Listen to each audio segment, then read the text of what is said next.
اعوذ باللہ من الشیطان الرجیم بسم اللہ الرحمن الرحیم والذین کفروا اعمالهم کسراب بقیۃ یحسبه الظمآن ماء حتی اذا جاءه لم یجدہ شیئا ووجد اللہ عنده فوفاه حسابه واللہ سریع الحساب۔ اس کے برعکس جنہوں نے کفر کیا ان کے اعمال کی مثال ایسی ہے جیسے دشت بے آب میں سراب کے۔ پیاسا اس کو پانی سمجھے ہوئے تھا، مگر جب وہاں پہنچا تو کچھ نہ پایا، بلکہ وہاں اس نے اللہ کو موجود پایا جس نے اس کا پورا حساب چکا دیا، اور اللہ کو حساب لیتے دیر نہیں لگتی۔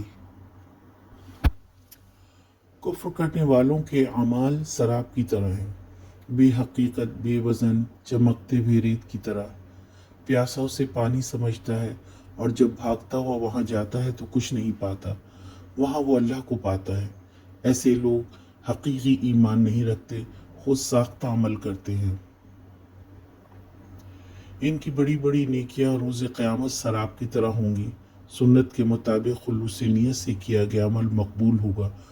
کفر کرنے والے بھی ساری زندگی عمل کرتے ہیں، مگر ان کا مقصد اللہ کو راضی کرنا نہیں، بلکہ اپنے نفس اور لوگوں کو راضی کرنا، اپنے نفس اور لوگوں کی واہ واہ کے لیے ہوتا ہے، مگر اللہ سبحانہ وتعالیٰ کے پاس پہنچتے ان کا حساب چکا دیا جائے گا۔